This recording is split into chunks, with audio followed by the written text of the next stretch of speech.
Il y a des nuits que tu n'oublies pas. Pas à cause de ce que tu as vécu, mais à cause de ce que tu as vu. Cette nuit-là, j'étais chez quelqu'un que je pensais connaître. Une vieille dame, une grande maison, rien d'inquiétant, en apparence. Il y avait une pièce dans cette maison. Une pièce dont on m'avait interdit l'accès dès le premier jour, sans explication, sans raison donnée.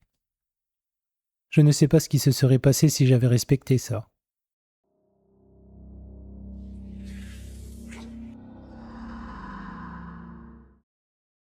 J'avais 22 ans. Je travaillais comme auxiliaire de vie à domicile. Pas dans une structure, en direct, chez des particuliers. Des personnes âgées qui avaient besoin d'aide au quotidien. Ménage, courses, compagnie parfois. C'est une voisine qui m'avait mis en contact avec elle. Elle s'appelait Marguerite, 71 ans. Elle avait ce genre de visage que le temps a sculpté sans vraiment marquer. Lisse, fermé, difficile à lire. Sa maison était à une vingtaine de minutes du village, isolée. Des bois tout autour, sauf devant, où donnait le chemin d'accès. Une terrasse immense. À une époque, ça avait dû être beau. Mais là, c'était à l'abandon. L'herbe haute, les volets qui tenaient à peine. La façade en bois grisâtre que personne n'avait repeinte depuis des années. L'intérieur, c'était autre chose. Sombre, profondément sombre. Elle gardait les volets fermés dans presque toutes les pièces. Je lui ouvrais parfois, pour laisser entrer un peu de lumière. Et quand je repassais dans la même pièce une heure plus tard, fermée, chaque fois, systématiquement. Elle éclairait certaines pièces à la bougie, des bougies épaisses, jaunâtres, qui projetaient des ombres longues sur les murs en bois. Les planchers craquaient à chaque pas. Peu importe l'endroit dans la maison, le sol craquait. Marguerite était peu bavarde. On échangeait le minimum. Ce qu'il y avait à faire, ce qui avait été fait, pas plus. Mais de temps en temps, elle laissait échapper des choses. Une fois, en passant devant une vieille photo encadrée dans le couloir, elle avait murmuré que son mari lui manquait. Juste ça, sans s'arrêter, sans se retourner.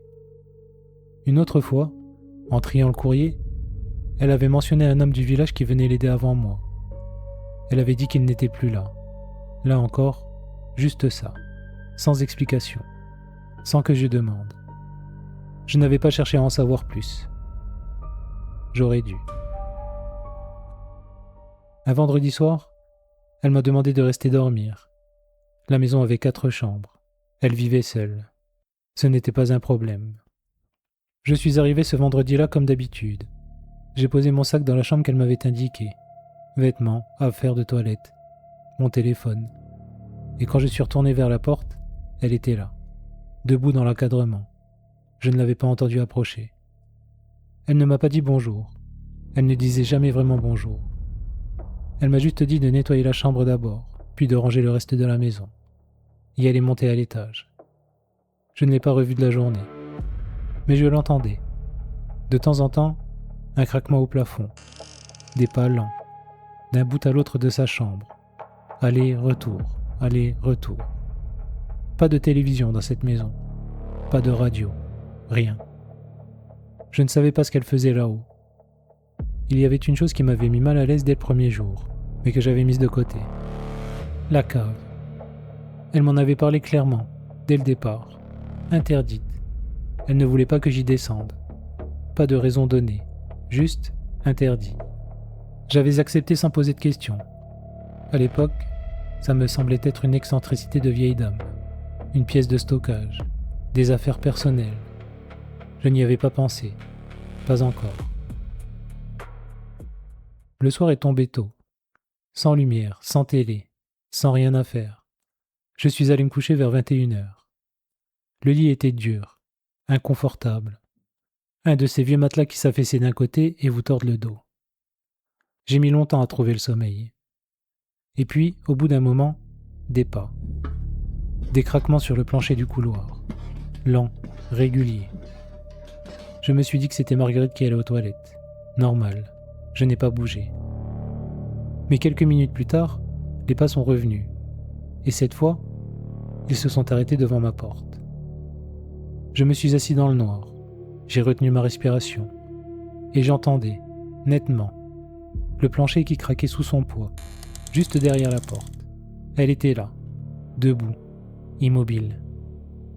Puis elle est repartie.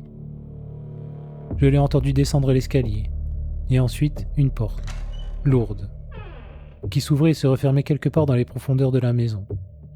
La cave. Je ne me suis pas rendormi. Un long moment a passé. Je fixais le plafond dans le noir complet. Et puis, la même porte, de nouveau, qui s'ouvrait, qui se refermait.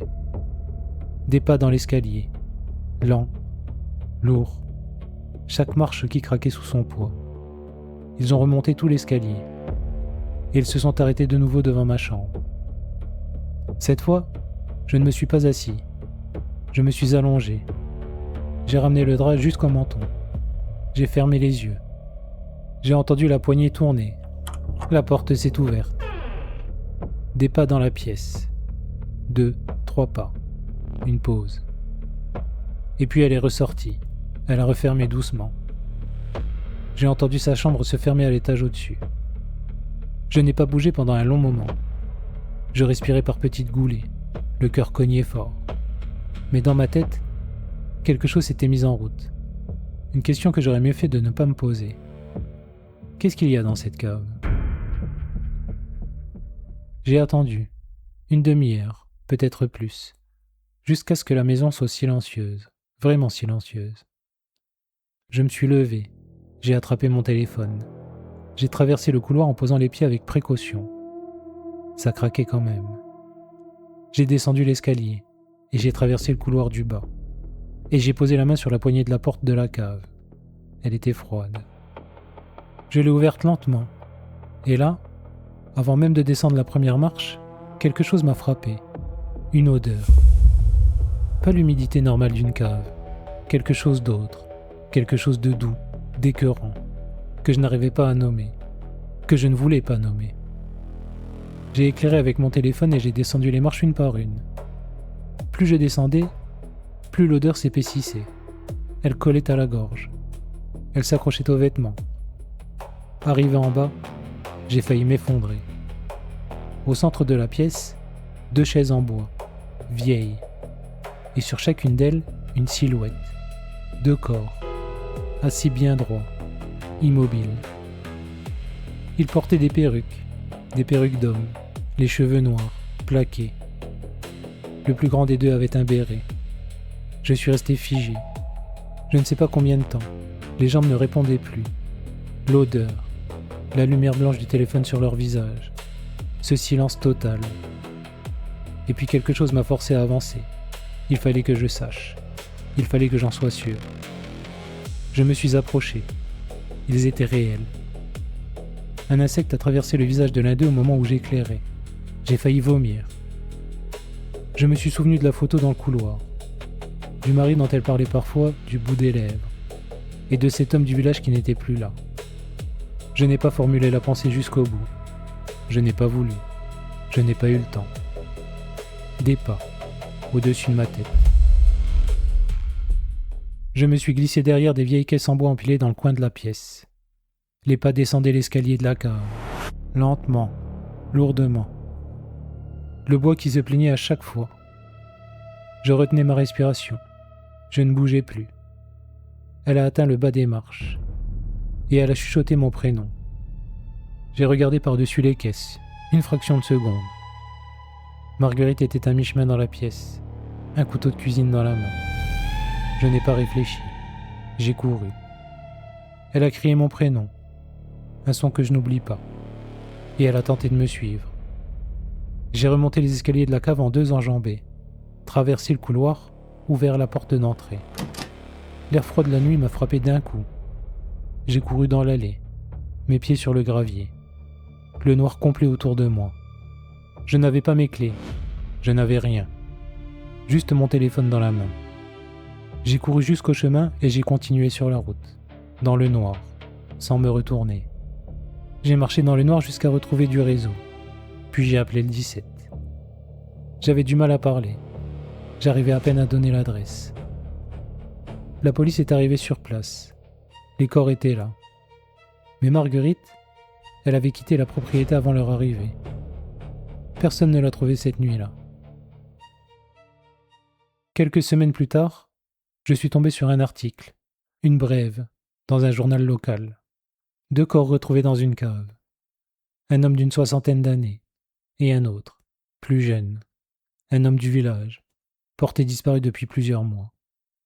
C'étaient eux, le mari et l'homme qui venait l'aider avant moi. Marguerite, elle n'a jamais été retrouvée.